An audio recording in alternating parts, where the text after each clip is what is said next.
ఈ లోకంలో జీవించిన కాలంలో మరి ఆయన 33.5 సంవత్సరాల కాలము జీవించినట్లు 3.5 సంవత్సరాల కాలమేమో ఆయన సువార్త పరిచయం చేసినట్లు బైబిల్ లేఖనాలు ఆధారం చూపిస్తూ ఉన్నవి. అందరిని బట్టి దేవునికి మహిమ. అయితే యేసు ప్రభుల వారు ఆయన 3.5 సంవత్సరాల కాలంలో జీవిస్తున్న విధానంలో సువార్త పరిచయం చేస్తూ ఇంకా సులువుగా వారికి అర్థమవటానికి కొరకై కొన్ని ప్రకృతి సంబంధమైన వాటిలో నుండి మరి అలంకరణ భాషలో రాయబడినటువంటి కొన్ని చెట్లను కానీ కొన్ని పక్షులను కానీ కొన్ని జంతువులను కానీ లేకపోతే ప్రేమదేవుడిలాగా కొన్ని ఫలాలను కానీ ఇలా కొన్ని వాటిని సాదృశ్యంగా మాట్లాడుతూ వచ్చాడు. అంటే సులువుగా అర్థమవటానికి కొరకై మరి ప్రకృతిలో ఉన్న సమస్తమును గురించి అలంకరణ భాషలో మాట్లాడుతూ వచ్చాడు. అలాగే ఆయన ఉపమానాల యొక్క విధానంలో ఎక్కువగా విత్తనాల గురించి, వనల గురించి, అలాగే సముద్రంలో చేపల గురించి, ఇలా ప్రేమదేవుడిలా కొన్ని చెట్ల గురించి ఇలా మాట్లాడాడు. అయితే ఈ మాట్లాడిన విధానంలో ప్రభుల వారు చూడండి, మత్తయి సువార్త 13వ అధ్యాయము 31వ వచనాన్ని చదువుకుందాం. 13వ అధ్యాయము 31వ వచనం. ఆయన మరి యొక్క ఉపమానం వారితో చెప్పెను, పరలోక రాజ్యము ఒకడు తీసుకుని తన పొలములో విత్తిన ఆవగింజను పోలి ఉన్నది. అది విత్తనములు అన్నిటికంటే చిన్నదే గాని పెరిగినప్పుడు కూర మొక్కలన్నిటికంటే పెద్దదై ఆకాశ పక్షులు వచ్చి దాని కొమ్మలను నివసించినంత చెట్టు అగును. నేను స్తోత్రం కలుగుతాను. చూడండి, ప్రభులు వారు చెప్పిన విధానంలో ఇక్కడ పరలోక రాజ్యముకు ప్రేమదేవుడిలారా అసలు ఈ లోకంలో మనం ప్రయాసం అంతా ఏంటంటే ఈ లోకంలో ఏమి తిందుమా, ఏమి త్రాగుదుమా, ఏమి ధరించుకుందామనే తపన కాదు. ఇవన్నీ నువ్వు అడగక మునిపే నీకు సమకూడతానే ఉంటాయి. నీ ప్రయత్నం నువ్వు చేస్తూ నీ జీవనాన్ని నువ్వు గడుపుతూ ఉన్నప్పుడు ప్రేమదేవుడిలారా ఆర్థిక వనరులు వృద్ధి పొందుతాయి, ఆహార ధాన్యములు నిల్వ చేయబడతాయి, ఇంకా నీకు కావలసినటువంటి వస్త్రాలు ఇవన్నీ కూడా తగు మాత్రంలో తగిన సమయంలో సమకూర్చబడతాయి. ఎందుకనంటే తల్లి గర్భములో పిండముగా రూపించబడక మునిపే మనకేది కావాలో దాన్ని ముందే దేవుడు ఏం చేశాడు, సిద్ధపరిచాడు. ఇప్పుడు మనం ఏమంటామంటే నేను ఎట్లా బ్రతకాలయ్యా అని అంటాం. చూడండి, ఏదన్నా ఒక దాన్ని తీసుకుంటాం, ఒక మూలాన్ని తీసుకుంటాం. ఒక మూలాన్ని తీసుకుని నేను ఇది చేయకపోతే నేను ఎట్లా బ్రతకాలయ్యా అని అంటే ప్రేమదేవుడిలారా ఒకవేళ అది చేయకపోతే ఇంకోటి ఏదైనా దారి దొరికింది. నేను స్తోత్రం కలుగుతాను. అంటే జీవనార్థమైనటువంటిది. ఇప్పుడు ఒక పని చేత కాదు, ఒక పని చేత కానంత మాత్రాన నువ్వు కరువును పడిపోవు. ఏదో ఒక పని ఇంకో పని నీ కుదిరిన పని ఉంటుంది. ఒక మార్గం నీకు నెమ్మదినివ్వనంత మాత్రాన నువ్వు విడవబడినట్లు కాదు. ఏదో ఒక మార్గం ఏదో మరలా నీకు కలిగి ఉంటుంది. స్తోత్రం కలుగులుగా. కనుక ప్రేమదేవుడిలారా అందుకనే ఇక్కడ ప్రభుల వారు ఏమంటాడంటే తల్లి గర్భములో రూపించబడక మునిపే నీకు ఏది కావాలో ఆయన ముందే ఏం చేస్తాడు, సిద్ధపరచాడు. నువ్వు సోమరోన్ దేశంలో కరువు వచ్చింది. కరువు వస్తే ప్రేమదేవుడిలారా ప్రభువా మరి ఇక్కడ కరువును పండించమని చెప్పావు, మరి ఆ కరువులో నేనున్నాను కదా, మరి నేను ఎలా బ్రతికేదనంటే ఏలియాని ఏమన్నాడు దేవుడు, నువ్వు కేరీతు వాగు దగ్గరికి వెళ్ళి అక్కడ నివాసించము, నేనేం చేస్తాను, కాకోలముతో నేను ఆహారం నీకు సిద్ధపరుస్తాను. మరి సిద్ధపరచలేదు అంటే ఎలాంటి నీ చేతనవ్వాలి. ఇక్కడ జరిగే మిస్టేక్ ఏంటయ్యారంటే ఆయన వెళ్ళమన్నా సాడికి వెళ్ళము, ఆయన చేయమన్నది చేయము, ఆయన ఉండమన్నా సాటి ఉండము. కానీ అసలైన దాన్ని వదిలేస్తాం, కొసరైన దాన్ని పట్టుకు నువ్వు తినడానికి ఇస్తానన్నావుగా, నువ్వు పోషిస్తానన్నావుగా. ఎలా పోషిస్తానన్నాడు? నువ్వు ఇది విడిచి కేరీతు వాగు దగ్గరకు వెళితే ఏమన్నాడు? కాకోలముతో నీకు ఆహారం తీసుకుని వస్తానని అన్నాడు. నేను స్తోత్రం హల్లెలూయా. ప్రియమైన బిడ్డ, కాకోలంతో ఆహారం పంపిస్తానన్నది పంపిస్తాడు, కానీ నువ్వు వెళ్ళాలి అక్కడికి. కానీ ఎక్కకోకుండా మనం ఇక్కడే కూర్చొని ఏమంటామంటే, వెళితే ఎట్లా తీసుకొస్తాడు? కాకులు ఎప్పుడైనా ఎవరికన్నా ఆహారం పెట్టినట్లు మనం దాఖలలో చూసామా? చేతులు ఏదన్నా ఆదమర్చుంటే తన్నుకెళ్ళిపోయింది కదా. అలాంటి మనస్సు కలిగిన కాకితో ఆహారాన్ని పంపిస్తానన్నాడు. ఇది ఎలా సాధ్యం అని మనం ఇక్కడే కూర్చుంటాం. నేను స్తోత్రం హల్లెలూయా. కనుక ప్రియమైన దేవుని బిడ్డలారా, అందుకని దేవుడు మనం తలంచక మునిపే, మనం ఊహించక మునిపే మన ఉద్దేశములను వెలిగిన వాడు. ఏలియా వెళ్ళాడు కనుకనే ఏ సమయమునకి ఏది కావాలో ఉదయము సాయంకాలం ఏమొచ్చింది? రొట్టెయు మాంసం కాల్చబడినదంట. మరి చూడండి, దేని స్తోత్రం మరి ఎంత అద్భుతమో. కనుక పరలోక రాజ్యానికి కూడా వెళ్ళాలి అంటే భూమి మీద మనకి ఏముండాలి అనే దాని మీద ప్రభువు వారు మాట్లాడాడు. ఈ లోకం శాశ్వతము కాదు, ఈ లోకం శాశ్వతము కాదు. నేను స్తోత్రం హల్లెలూయా. ప్రియమైన బిడ్డలారా, సంతోషకరమైన దాని కొరకేమో మనం సతికిలు పడిపోయి కూర్చుంటాము. సంతోషం కాని వాటి కొరకు ఏం చేస్తాం? పరుగులు ఎక్కుతాం. అందుకని బైబిల్ గ్రంథంలో కూడా, యెషయా గ్రంథంలో కూడా ఏమనంటాడంటే, నీకు ఆహారము కాని దాని కొరకు ఎలా రోకలించదవు, నీకు సంతృష్టి కలగజేయని దాని కొరకు నీవు ఎలా నీ కష్టార్జితాన్ని వ్యర్థపరుస్తూ ఉన్నావు అని అంటున్నాడు. అంటే నీకు సంతోషం కాని దాని కొరకు పరిగెత్తుతున్నావు, నీకు నెమ్మది నివదాని కొరకు ఏం చేస్తున్నావు? నీ కష్టార్జితాన్ని ఖర్చు పెడుతున్నావు. మరి సంతోషము కలిగించే దాని కొరకు ఖర్చు పెడతాను మనసు ఒప్పిద్దా? గొప్పదు. నేను స్తోత్రం హల్లెలూయా. అన్ని బాగున్నప్పుడు కొంచెం మంచి ఆహారం తీసుకుని ప్రియమైన మంచిగా భోజనం చెయ్యి, టయానికి భోజనం చెయ్యి, టయానికి మంచిగా వండుకు తినంటే, ఇవన్నీ వండుకు తింటే ఎక్కడి నుంచి వచ్చిందండి? అదేం చేస్తాము చెప్పండి?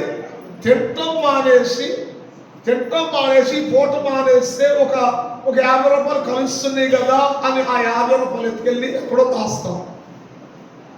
ఒక పూట తినటం మానేయటం వల్ల ఇప్పుడు ప్రెజర్ ఎక్కడ పడుతుంది?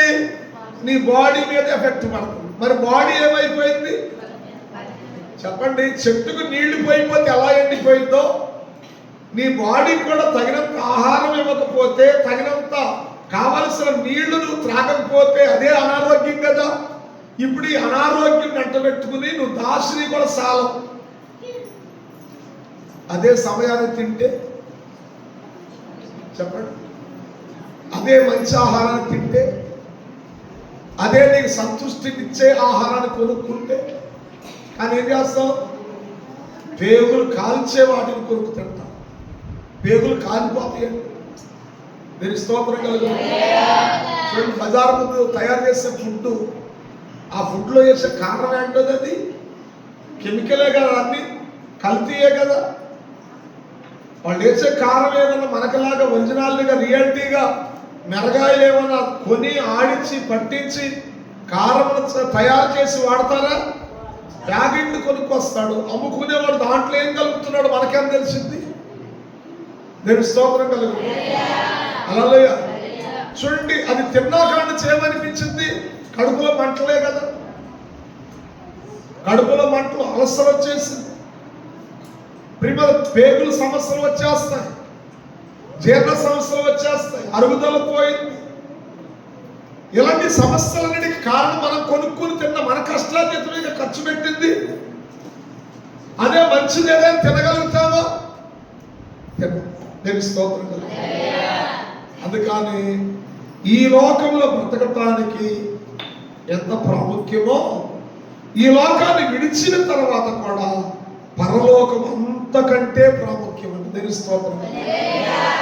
ఈ లోకంలో ఒక 70, 80, ఒక 90 లేదా 100, 120 అంతవరకు పరిమితి. ఇప్పుడు 120 చూసేవారు చాలా తక్కువ. ఎవరన్నా ప్రేమదేవి బిడ్డారా 77 ముందు పుట్టిన వాళ్ళు ఎవరన్నా ఉంటే వాళ్ళు ఏదన్నా 100కు దగ్గరలోనికి వెళ్ళే అవకాశాలు ఉంటాయేమో, కానీ 77 తర్వాత పుట్టిన వాళ్ళందరూ కూడా 70 లోపులోనే సమాప్తి అయిపోయే పరిస్థితులు ఏర్పడుతున్నాయి. దేని స్తోత్రం కలుగుతుంది. హల్లెలూయా. ప్రేమదేవి బిడ్డారా, కారణము అంటే అంత కల్చర్ మారిపోయింది, పరిస్థితులు మారిపోయింది. దినదినము మనం విషపూరితమైన ఆహారం తింటూ బ్రతుకుతున్నాం. అందుకనే ఈ లోకంలో ఏదో నువ్వు అలా బ్రతుకుతున్నావేమో, కానీ ఈ కొద్ది కాలం ముగిసిన తర్వాత కూడా విలువైనది ఉన్నదనే సంగతి గ్రహించమని ప్రభువు వారు చెప్పుచూ ఉన్నాడు. ఇది తండ్రి యొద్ద నుండి పంపబడిన వాడు పరిశుద్ధుడు అనబడిన యేసు ప్రభువు వారు చెప్పుచున్న మాట. ఇప్పుడు ఈ ఉపమానాన్ని ఎందుకు చెప్పాడు? సులువుగా నీకు అర్థం అవటానికి. అందుకనే ఆయన పరలోక రాజ్యము ఒకడు తీసుకొని తన పొలములో విత్తిన ఆవగింజను పోలి ఉన్నాడు. ఇప్పుడు ఈ ఆవగింజ ఎంత ఉంది?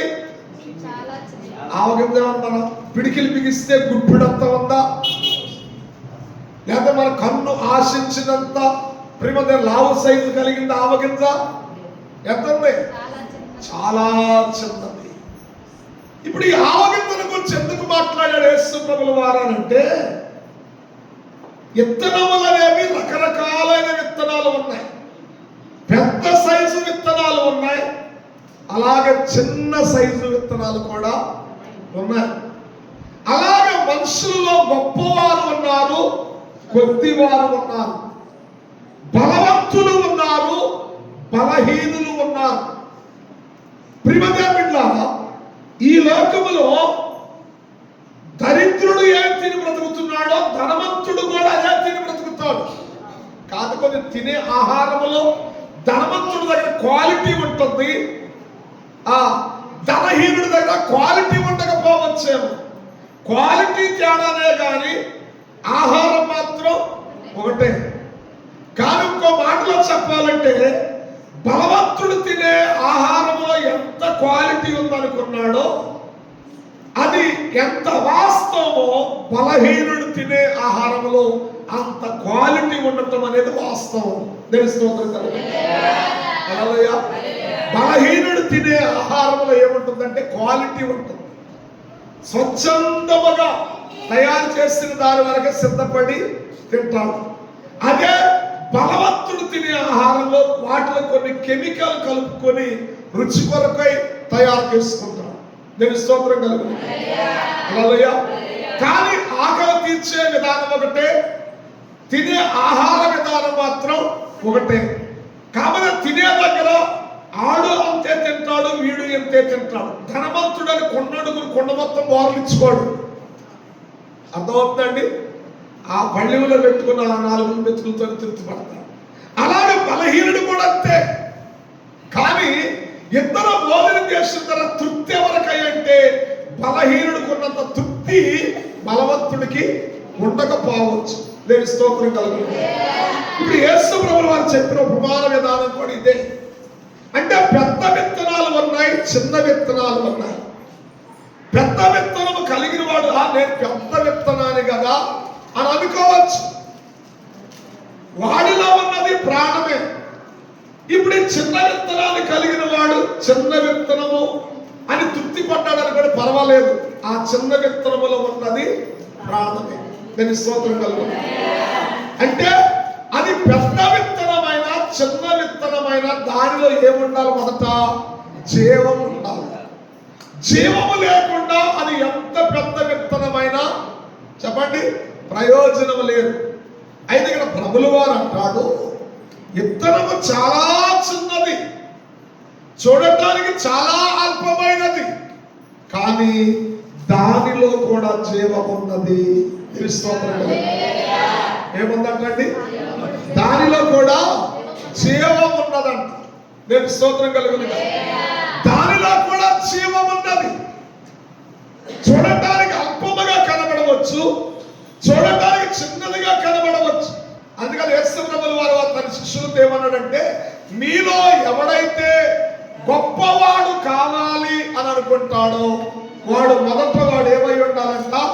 పరిచారకుడై ఉండాలన్నాడు. స్తోత్రం కలుగు. ఒకవేళ ఇష్టానుసారంగా బ్రతకొచ్చు కానీ అక్కడికి వెళ్ళేటప్పటికంట త్రోసివేయబడతారు. అదే స్తోత్రం కలుగు.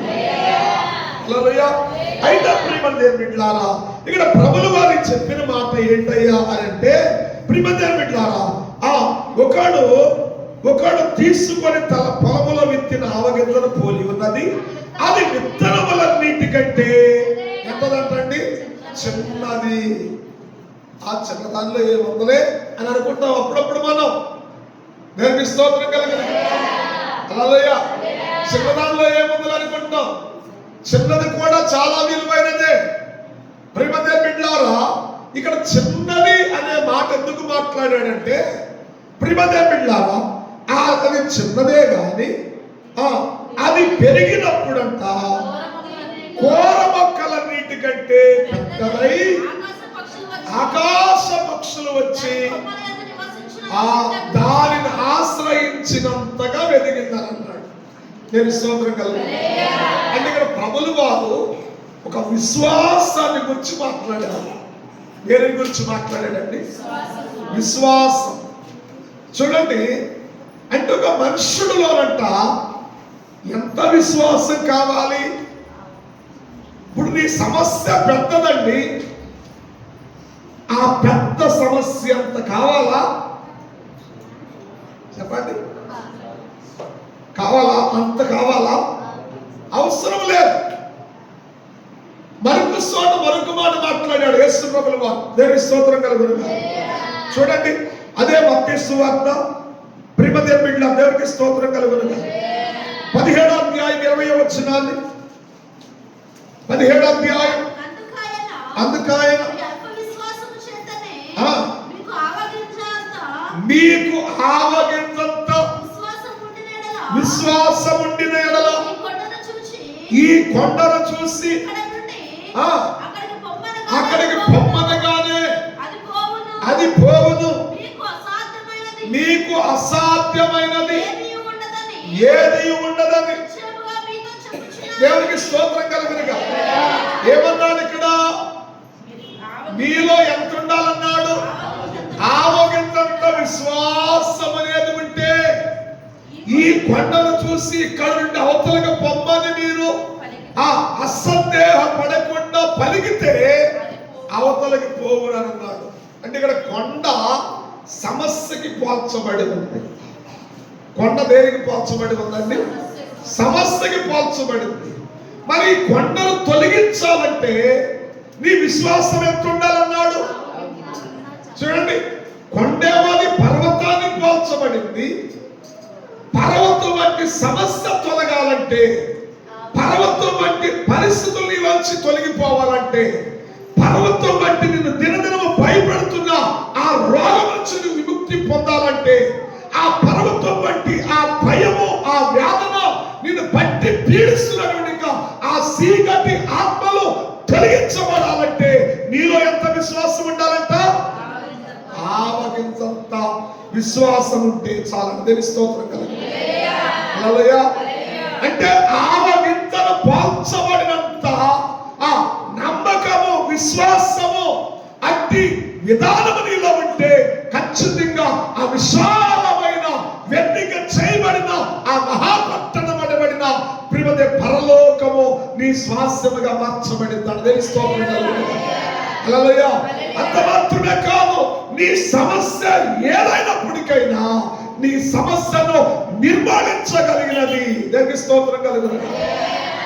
హల్లెలూయా. ఎంత విశ్వాసం అంట. చూడండి, చెట్టు పెద్దదండి. పెద్ద చెట్టు నరికితే చెట్టు అంత గొడ్డలు కావాలా? చెప్పండి, చెట్టు అంత గొడ్డలు కావాలా? చెట్టు చాలా పెద్దది, ఆకాశమునంతగా వెదిగింది. ఇప్పుడు ఆకాశం అంటినంత చెట్టుని నరకటానికి చెట్టు అంత గొడ్డలు కావాలా? కొన్ని గొడ్డలు ఎంత కావాలి? గొడ్డలు చిన్నచ్చా నరికి అవతల పడేసి. నీ సమస్య ఏదైనా, నీ పరిస్థితులు ఏదైనా మార్చగలిగినంత చిన్న విశ్వాసం, అది ఆవగింతంత స్టోర్ నీలో ఉంటే చాలంట. ప్రభు ఎందుకు చెప్పాడంటే, మీరు నన్ను వెంబడించిన, మీరు నాతో కలిసి నివసించిన, మీరు నాతో కలిసి ప్రియమైన బిడ్డ ఆ శిష్యుల్లో ఒకరుగా మీరు ఉన్నప్పటికైనా మీ జీవితాల్లో ఈ లోకమును జయించినటువంటి సామర్థ్యవంతమైన కార్యములు మీరు చూడాలంటే అంత విశ్వాసము కూడా లేకపోతే మీ జీవితాల్లో ఎప్పటికీ ప్రయోజకులు కాలేదు. ప్రభుని గురించి ఎంత ఉండాలంట? ఆవగించంత ఉంటే చాలంట పర్వతమునైనా జయించగలుగుతామని తెలుస్తుంది. అది ఎంతటి పరిస్థితులైనా జయించగలిగేది నీ విశ్వాసమే. దేవునికి స్తోత్రం కలుగు. ఈ లోకం ఎంత ప్రియమైన పర్వతాన్ని పాల్చబడిందో తెలుసండి. ఈ లోకం ఎంత భయంకరమైందో తెలుసా? ఈ లోక ప్రియమైన బిడ్డలు, ఈ లోక పరిస్థితులు మనుషులు ప్రతి దినము కానీ కొన్ని వాటి మెడిసిన్ ఉపయోగిస్తాం, కొన్ని వాటి మెడిసిన్ లేకుండానే ప్రియమైన బిడ్డలు మన జీవితం మనక ఆ శరీరంలో ప్రియమైన బిడ్డలారా విడుదల కలుగుతూ ఉంటుంది. అందుకనే ఇక్కడ అంటున్నాడు, సమస్య ఏదైనా సమస్యకి ఆవగింతంత ప్రభుని కూర్చుని విశ్వాసం నీకు ఉండాలి. ప్రభుని కూర్చుండాలి అంటే విశ్వాసం అంటే విశ్వాసం, మనకి విశ్వాసాల్లో చాలా రకాలు ఉంటాయి. ఎందుకంటే ఉదయం లేచిన కాడ చాలా వాటిని వింటాం, మనుషుల మాటలు వింటాం, ప్రకృతిని గురించి వింటాం, ఆ ప్రియమైన యూట్యూబ్లో వింటాం, టీవీల్లో వింటాం, వాటిల్లో వీటిల్లో కొన్ని కాని మాటలు, అయిన మాటలు, మంచి మాటలు, చెడ్డ మాటలు, విలువిచ్చే మాటలు, విలువలేని మాటలు, ఇవన్నీ వింటాం. ఇవన్నీ విన్నా వాటి ఎందుకు అది నీ విశ్వాసం. ఏమన్నాడు? వినుట వలన విశ్వాసం కలగాలి, అది క్రీస్తును కూర్చిన మాటే అని అన్నాడు. అంటే ఒక జీవితము యోగ్యముగా మార్చబడాలంటే ప్రభువును కూర్చిన మాటే నీ జీవితానికి విలువగా మార్చబడింది. ప్రభువును కూర్చిన మాటే నీ జీవితాన్ని బాగు చేసేది. ప్రభువును కూర్చిన మాటే నిన్ను కట్టగలిగాలి. ప్రభువును కూర్చిన మాటే నిన్ను బాగు చేయగలిగినది. ఈ లోకములో అంతగా మించి ఏ మాట కూడా నిన్ను బాగు చేయటం అనేది అసంభవం. దేవునికి స్తోత్రం కలుగును. హల్లెలూయా, హల్లెలూయా. చూడండి ప్రియమైన బిడ్డలారా, ఒక మాటను జ్ఞాపకం చేస్తాను. ప్రియమైన బిడ్డలారా, మొదటి సమూయేలు గ్రంథము ప్రియమైన బిడ్డ 17వ అధ్యాయము 47వ వచనం చూడండి. మొదటి సమూయేలు, అప్పుడు యెహోవా కత్తి చేతను రక్షించువాడు కాడని ఈ చూడండి, ఈ దండు వారందరూ, అప్పుడు వరకు దండు వారు ఏమనుకుంటారు? ఆయన ధరించిన శిరస్సు రావడం ఎంత, ఆయన ఎత్తెంత, ఆయన పరాక్రమం ఎంత, ఆయన సామర్థ్యం ఎంత, ఆయన ఎదిరించడానికి మనకు ధైర్యం ఎక్కడదని ఇశ్రాయేలీయుల దేశంలో కొన్ని సంవత్సరాలుగా తప్పిదైనటువంటి సైన్యమే యుద్ధ ఆయుధములు ధరించిన వారై, అంత మాత్రమే కాదు, దేశాన్ని పరిపాలిస్తున్న రాజు వంటి సౌలు లాంటి వాడే ఆ ఆయుధములను వారి బాహ్య శరీరమును చూసంట ఆ యుద్ధములకు ముందుకు వెళ్ళి వాడు ఎగిరి కత్తేయగానే మనల్ని ఏం చేస్తున్నారు? మళ్ళీ వెనక్కి పారిపోస్తారు. ఏం చూసి? వారి కత్తిని చూసి, వారి కవచాలు చూసి, వారి కాళ్ళను చూసి, వారి ఎత్తును చూసి, వారి కండబలము, ఆ ప్రియమైన బిడ్డ వీటిని చూసి, బాహ్య సంబంధమైన వాటిని చూసి ఇశ్రాయేలు సైన్యమే వెనక తిరిగి పారిపోయి చేస్తుంది. కారణం ఏంటి? వీళ్ళు సైన్యాన్ని చూస్తున్నారు కానీ దేవునికి స్తోత్రం కలుగుతుంది. హల్లెలూయా. దేవుని సామర్థ్యం చూడలేదు. ఈ రోజున మనం ఇంకా సమస్యలు ఉండడానికి కారణం అదే.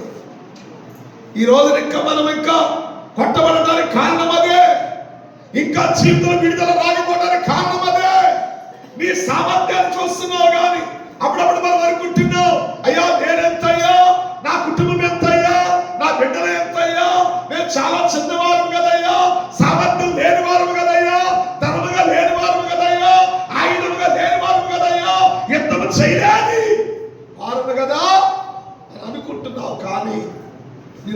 పుట్టించిన దేవుడు ఒక ప్రణాళికతో పుట్టించడనే సంగతి మర్చిపోతున్నాం.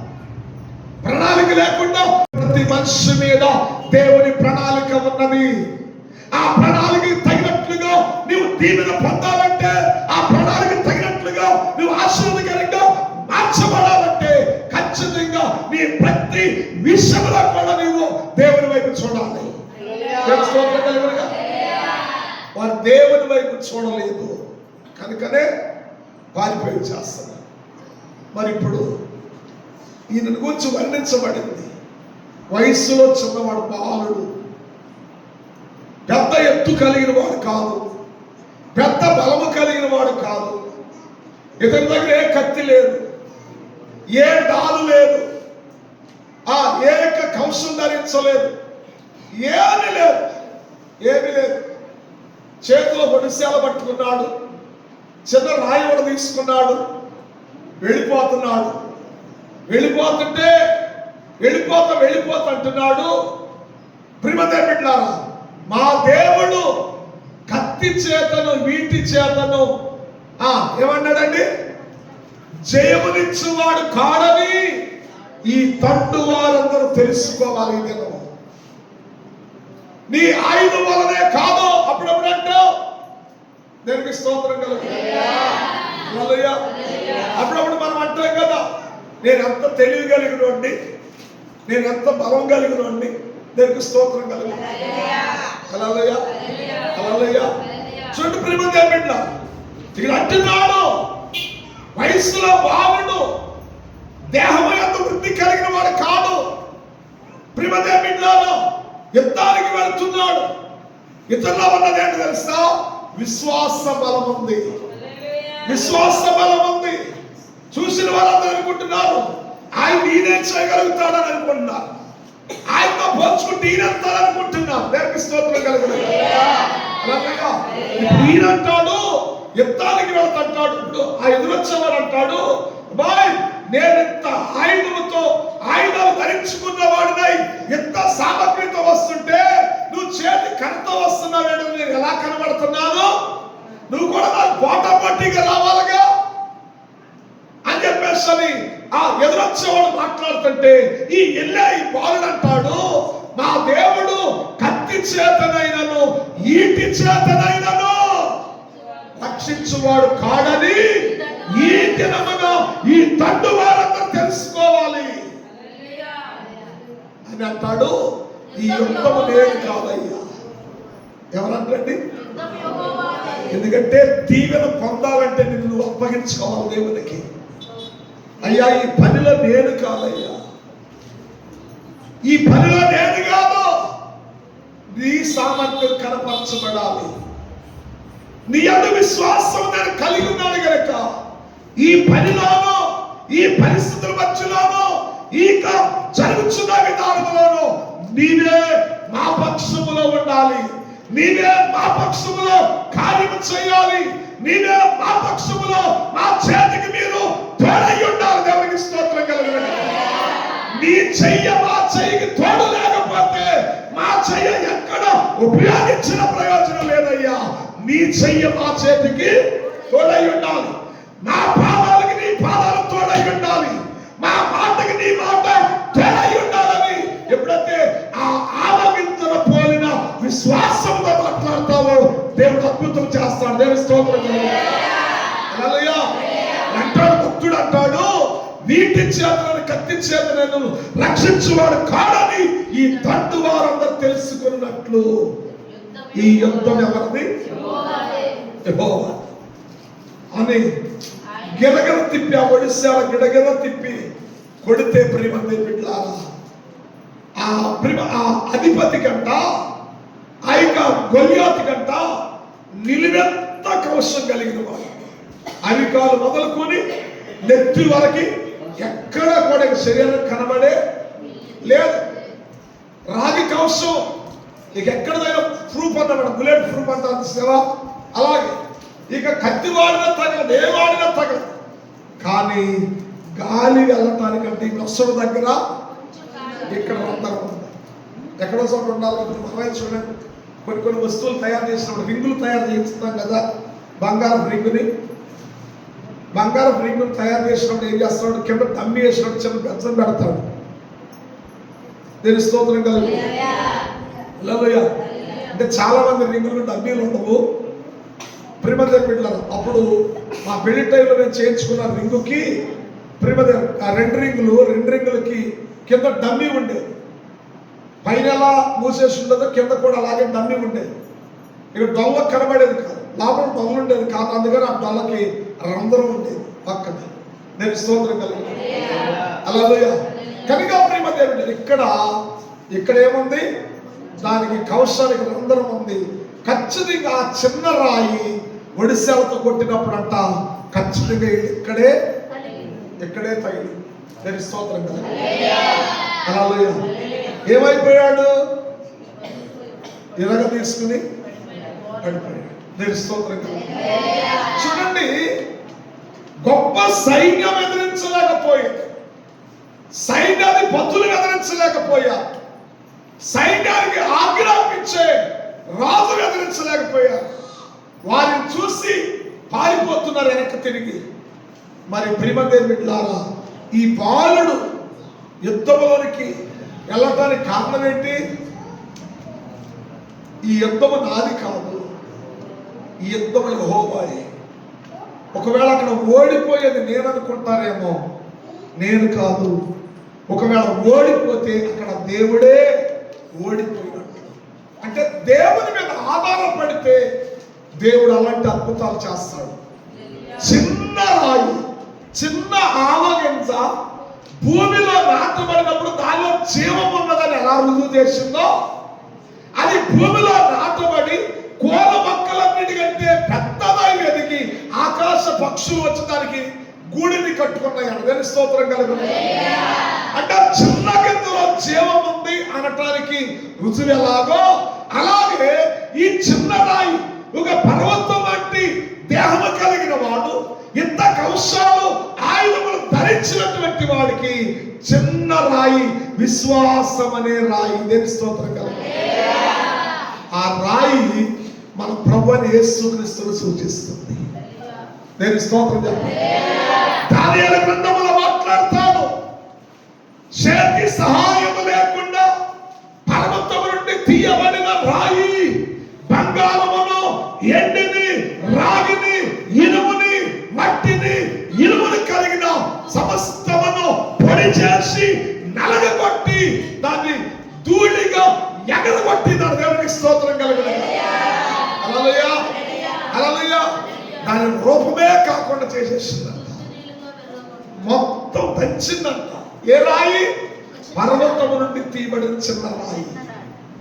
పర్వతము నుండి తీయబడిన చిన్న రాయి అండి. దానియేలు గ్రంథంలో మాట్లాడతాడు, 2వ అధ్యాయం అనుకుంటా. దేవునికి స్తోత్రం కలుగును. హల్లెలూయా. చేతి సహాయం లేకుండా తీయబడిన ఈ రాయి అంట దేనిని తెచ్చిందండి? ప్రియమైన బిడ్డలారా, బంగారమును, వెండిని, రాగిని, ఇనుముని, మట్టితో మిళితమైన దానిని సమస్తమును దంచి పొడి చేసి గాలి సదర కొడితేనంట అక్కడేమి మిగలేదని రాయబడి ఉంది. అంటే ప్రియమైన బిడ్డలారా, రాబోతున్న దినాలకు పరిస్థితులు అదే ఎదురవుతూ ఉన్నాయి. ఏముండాలో తెలుసా? విశ్వాసం ఉండాలి.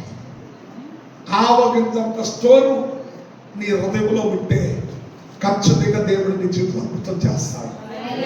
నీ సమస్య ఏదైనా, నీ పరిస్థితి ఏదైనా దేవుని వైపు చూస్తే కన్నులు కలిగిన వారి వైపు ఉన్నావా?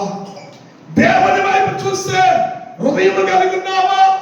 దేవుని వైపు చూడగలిగిన ఆ మనస్సును కలిగి ఉంటే నీ పరిస్థితి ఏదైనా దంచి పొడి చేసి అది కంటికి కనబడకుండా చదరగొట్టు దినములు ఆసన్నమవుతున్నాయి. దేవునికి స్తోత్రం కలుగును. నీ పరిస్థితులు నీ ఎదుట నిలవకుండా తరిమి కొట్టబడే దినములు ఆసన్నమవుతున్నాయి. దేవునికి స్తోత్రం కలుగును. హల్లెలూయా.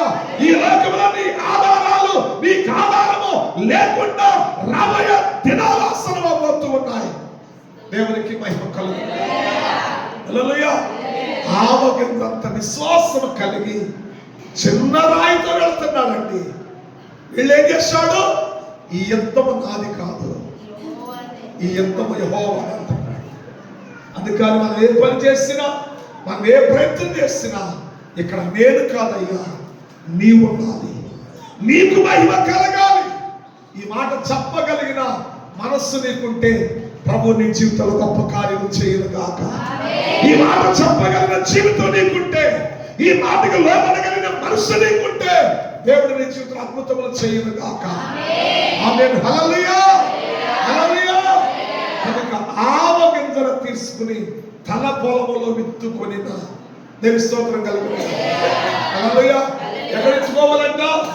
ఆవ గింజలు తీసుకున్నట్ట తన పొలములో విత్తుకున్నాడంట. ఎక్కడ ఎత్తుకున్నాడండి? తన పొలము. దేవునికి స్తోత్రం కలుగును. హల్లెలూయా. పొలమనగా సంఘం అండి, పొలమనగా సమాజం అండి, పొలమనగా కుటుంబం అండి. దేవునికి స్తోత్రం కలుగును. పొలమనగా ఒక వ్యక్తి యొక్క జీవితం. దేవుని స్తోత్రం కలుగును. అంటే మన జీవితంలో అప్పుడు చెడు మొక్కలు మొలుస్తాయి. ఎందుకు? మన హృదయం ఒక పొలం వంటిది. ఈ పొలంలో చెడు మొక్కలు మొలుస్తాయి. ఆ చెడు మొక్కలు మొలిసినాయి అంటే నీకు తెలియకుండా నీ జీవితం పాడైపోయింది.